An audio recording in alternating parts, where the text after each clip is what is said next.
للشعب المصري. وقال الطيب إن مصر أغلى من أن تسفك فيها دماء شعبها تحت أي شعار، داعيا إلى الحفاظ على وحدة البلاد. ومعنا هنا في الاستوديو القيادي في حزب الجبهة الديمقراطية وعضو المكتب التنفيذي لمكتب الإنقاذ لجبهة الإنقاذ الأستاذ مجدي حمدان. كما أرحب أيضا بضيفي الذي يتواصل معي اليوم الأستاذ نبيل عبد الفتاح مستشار مركز الأهرام للدراسات السياسية والاستراتيجية. أبدأ معك أستاذ مجدي. يعني استمعنا إلى الدكتور عزازي علي عزازي أحد قيادات جبهة الإنقاذ وهو يقول بأن البيان ربما تأخر بثه نظرا لأنه يعني قد يأتي ليس فقط معبرا عن جهة القوات المسلحة ولكن معبرا عن مختلف أطياف الشعب المصري. بالطبع هو التأخر في البيان لأنه أراد الفريق السيسي أن يجمع كل التيارات المصرية وأن يجتمع بها وأن يخرج البيان في شكل بيان مجتمعي وليس بيان لتوجه معين.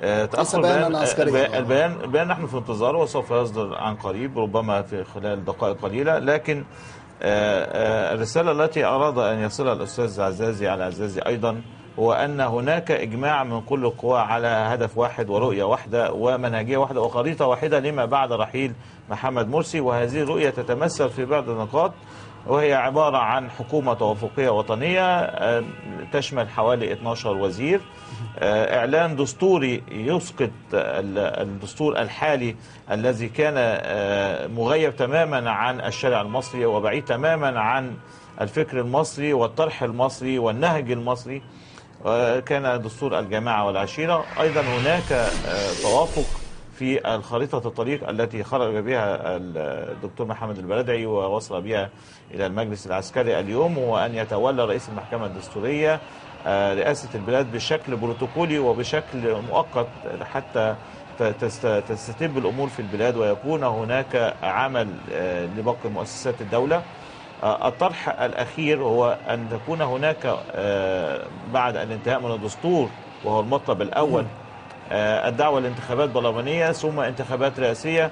تلك هي المنظومة الجيدة التي نرى من وجهة نظر جبهة الإنقاذ والشارع المصري بأنها هي الوحيدة التي سوف تؤدي إلى عودة مصر إلى المسار المدني مرة أخرى أو إلى المسار الصحيح. طيب، قراءة يا أستاذ نبيل فيما يصدر عن فريق مرسي. يعني نقرأ عصام الحداد يقول إن ما يجري هو انقلاب عسكري، يرسل ببيانات إلى السفارات الأجنبية وكأنه يريد أن يسوق أن ما يجري هو انقلاب عسكري. يقول أيضا الحداد لا يمكن أن ينجح أي انقلاب عسكري من دون إراقة دماء وكأنه يمهد ربما بشيء أعتقد أنه يعني ده يعني تجسيد للعجز وتجسيد لافتقاد لغة لمخاطبة القطاعات الجماهيرية الواسعة التي خرجت تعبر عن رفضها لهذا النمط من الحكم وهذا النمط من الاضطراب في إدارة شؤون البلاد. النقطة المهمة اللي حضرتك أشرت إليها فيما يتصل بالتهديد، ما هو ده جزء من خطاب متصل للترويع الكتل العريضة من الشعب المصري وتحديدا الطبقة الوسطى اللي هي موجودة في الميادين الآن، المتعلمة التي لديها علاقات بالعصر، التي تصنع الآن مستقبلها، لأنها أغلب التركيبة السياسية القائمة في المشاهد الرسمية، المسرح السياسي الرسمي المصري. والسياسي ده بين ظفرين يعني، لأنه السياسة ماتت خلال 60 سنة واستعدناها وبدأنا تمريناتنا الأولى لها بعد 25 يناير. للأسف الشديد لم يتعلموا شيئا، لم يستوعبوا تاريخ الشعب المصري، لم يستوعبوا إلى أي مدى طبقات العمق التاريخية المتراكمة لدى المصريين، وأن نمط حياتهم هم الذين يصنعونه ولا يفرض عليهم، وأن أي اتجاه سياسي أو أي سياسات حتى ترمي إلى تطوير هذا المجتمع إذا لم تستجب إليها وتقتنع بها وتؤيدها قوة اجتماعية محددة داخل المجتمع المصري وتحديدا الطبقة الوسطى لن تنجح على الإطلاق. الطبقة الوسطى المصرية أدارت ظهرها للسياسة منذ على الأقل 40 عاما مضت، الآن هي في قلب المشهد. هذا الأستاذ الذي يحرض على التصادم بين أبناء الشعب الواحد، أعتقد أن ذلك لابد من توثيق هذه التصريحات، لأنه هو والسيد الرئيس وابنه ابن السيد عصام الحداد، جهاد الحداد، أولا يركزون على أننا إزاء انقلاب عسكري. النقطة الثانية، يحاولون من خلال علاقاتهم بالولايات المتحدة الأمريكية استمرارية دعم الولايات المتحدة الأمريكية لنظام غير ديمقراطي، نظام يتحدث عن شرعية الصناديق التي هي جزء محدود من فكرة الشرعية السياسية القائمة على الرضا العام لقطاعات رئيسة داخل المجتمع المصري بكافة مكوناته. أستاذ مجدي، يعني قائمة بزوار مرسي ومحددة برئيس الوزراء وبعض مساعدي الرئيس، وكالة أنباء الأناضول التي تكاد تشبه يعني وكالة أنباء الشرق الأوسط في وجودها الآن في مصر تنقل بأن مرسي ليس تحت الإقامة الجبرية ولكن محددة يعني مكانه، يعني هناك يعني تناقض. هم بيقولوا ان هو تحت الاقامه الالزاميه. ما الفرق ما بين الاقامه الاجباريه والالزاميه؟ ترجمه من العربي للتركي ممكن. ربما يكون الاختلاف عدد العساكر الذين يقفون خلف الابواب. طيب هل هذا مؤشر على ان الامور حسمت اذا كانت وكاله الاناضول تنقل مثل هذه الاخبار؟ يعني للاسف احنا امام رئيس جمهوريه مغيب عن الواقع المصري، لا يرى المشاهد، لا يرى هذا التجمع بالملايين الذي يتواجد في ميادين مصر. هو رئيس منذ أن أتى من أول يوم وهو بعيد تماما عن المصريين. أراد الاستقواء بجماعته، فأراد أن يرجع على خلاف الدستور والحكم الدستوري الذي حل مجلس الشعب، ثم حاول مرة أخرى بأن ينزع صلاحيات مجلس القضاء الأعلى بأن يعين نائب عام، وتواصلت الأمور حتى أعلن إعلانه الدستوري، ثم جاء بدستور الإخوان الذي قامت المحكمة الدستورية العليا ببطلانه عن طريق الحكم الشهير الذي أبطل الجمعية التأسيسية التي قام عليها الدستور، وأيضا الأحداث التي حدثت فيما بعد من الاتحادية ومقتل 8 من شباب مصر، وأيضا الوزارات الإخوانية التي تكونت عبر الأيام الماضية من 17 وزير إخواني و15 محافظ. كل تلك الأشياء ربما تدل دلالة واضحة على أن هذا الرئيس هو بعيد كل البعد عن المصريين. هو جاء بفكر معين وبمشروع معين يريد أن يفرضه بأي حال من الأحوال، بعيدا عن الاتجاهات المصرية، بعيدا عن الفكر المصري. هو يريد أن ينفذ مشروع الجماعة أو المنظمة الدولية المتواجدة في 84 دولة. إنه إذا كان يتحدث عن المشروع الإسلامي فهو للأسف هو يعني أبعد ما يكون عن الإسلام وأبعد ما يكون عن المشروع الإسلامي. إذا حاولنا مرارا وتكرارا أن نوجه له رسائل منذ 21 نوفمبر بأن يعود إلى رشده مرة أخرى، لكنه أبى أن يستمع إلى المعارضة. طيب، يعني هناك سؤال عندما نتحدث عن كيفية إدارة الدولة في عهد مرسي أستاذ نبيل، يعني هل لو كان أحد آخر رشح للانتخابات الرئاسية بدلا من محمد مرسي، يعني وليكن خيرة الشاطر أو غيرهما حتى، هل كنا سنصل إلى هذه النتيجة بهذه السرعة؟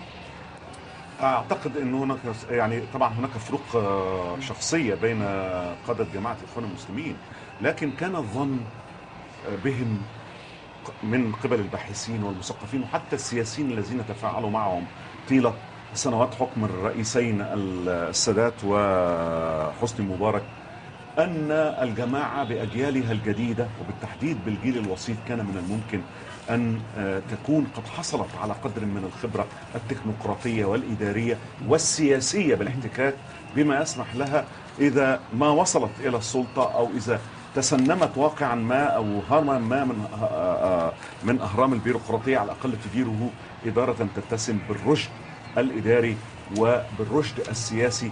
لكن للأسف الشديد صحيح أنه شخصية زي المهندس خالد شاطر ربما يمتلك مهارات تنظيمية أعلى، لكن أعتقد الموضوع ليس فقط المهارات التنظيمية. موضوع هل لديك رؤية سياسية؟ هل لديك ملكات؟ هل لديك خيال سياسي؟ هل لديك دراسات ذات عمق في كل الملفات اللي انت سوف تدير بها مؤسسات الدولة المصرية؟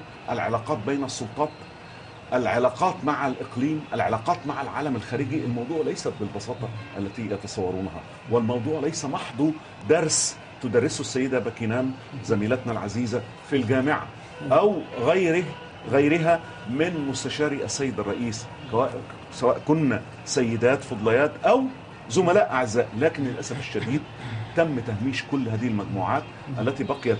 الزميلة باكينام، لكن الزميلة باكينام نعم باحثة جيدة، لكنها ليست سياسية، لا تمتلك خبرة سياسية ولا حزبية، ولا أعتقد أن يوما ما الزميلة العزيزة باكينام الشرقاوي كانت لديها أواصر بالحركة الجماهيرية أو الشعبية في مصر. هي جاءت من الجامعة كغيرها من ذوي التوجه الإسلامي لكي تستعين بهم الجماعة، لكن الذي برز بوضوح أن الجماعة للأسف الشديد لا تفتقر إلى رأس مال من الخبرة السياسية. صحيح لديها قدرات تنظيمية عالية لا جدال في ذلك، لكن أيضا لا تمتلك مهارات إدارية وبيروقراطية في دولة عتيدة. نعم. 7,000 وهو البيروقراطية أحد مكوناتها نعم. القديمة وجزء من استمراريتها وثقافتها. وهو ما يعيدنا قليلا إلى الوراء، إلى عدة ساعات مضت عندما ألقى الرئيس مرسي بكلمته الأخيرة. يعني هل خسر مرسي كل الأمال التي عقدها البعض على هذه الكلمة لكي تخرج مصر من هذه الأزمة؟ خطاب السيد الرئيس الأخير أو الرئيس السابق، خلينا أقول الرئيس السابق لأنه إحنا في نظر كل المصريين أصبح رئيس سابق. الخطاب ليس الخطاب الأخير، لكن خطابه بدأ منذ خطاب الصالة المغطاة مع الأهل والعشيرة، أو يمكن أن نرجع قليلا للوراء ونقول منذ انتصار حرب أكتوبر الذي أقيم في الاستاد وحضور قتلة الاحتفال وحضور قتلة الرئيس السادات ليتم وضعهم في المنصة المقام الأول. صاحب نصر أكتوبر يتم الاحتفال به في وجود قتلته. هذه بداية أو هذه الرسالة، هذه النقطة هي بداية سقوط محمد مرسي في نظر المصريين، لأن المصريين يعتزون جدا بالجيش المصري ويعتزون بقادته بغض النظر عن موقفهم من السادات، يعتزون بانتصاراته بغض النظر. السادات رجل أنا من وجهة نظري رجل مميز جدا، يكفي أنه في 10 سنوات وضع مصر على الخريطة الدولية من تجاوز حربين إلى معاهدة سلام، ثم إصلاحات اقتصادية. أنا أقصد الإصلاحات الاقتصادية وحرب أكتوبر التي أشاد بها العالم أجمع. أنا طبعا أنا عارف إن حضرتك نصيري، فأنا مش نصيري خالص مش نصيري خالص بالعكس، ده أنا أحد القادة النصرية، بس خليني أقول تاريخ يتسم بالحد الأدنى من الموضوعية. أقول وما أدراك ما الستينات وما أدراك ما الستينات. لكن الخطاب الأكثر دموية فيما بعد هو الخطاب الصلاة المغطاة، والذي أمن على الدعاء على المصريين، هو ما جعل مرسي عبارة عن نقطة سوداء في قلوب المصريين جميعا. وعندما أتى خطابه الأخير الذي كان عبارة عن من لا يدرك ماذا يقول، وذكرت كلمة الشرعية 74 مرة وكأنه لا يعلم ما يقول سوى كلمة الشرعية، أو كأنها هذه الكلمة كانت السر في الذي أعطاه له الجماعة التي أمضت طول الليل حتى الصباح لتفكر في ماذا تقول، فخرجت بكلمة واحدة وهي الشرعية. ربما أيضا أنا أشرت في إحدى التصريحات أن هذه الكلمة ربما تكون كلمة السر لجماعات القتال في الشوارع للانطلاق لقتل المصريين، وما تم بالأمس بالفعل بعد خطابه من تهجم على مجموعة في بين السرايات ومجموعة في إمبابة في منطقة الكتكات ومجموعة أخرى في فيصل وفي أكتوبر. هذه كلمة سر. لذا كما أشار الأستاذ نبيل يجب أن يحاكم هذا الرجل وجماعته وأولاده وعشيرته. شكرا جزيلا لك أستاذ بإرهاب المصريين وقتلهم. مجدي حمدان، عضو المكتب التنفيذي لجبهة الإنقاذ. كما أشكر ضيفي المستمر معي الأستاذ نبيل عبد الفتاح.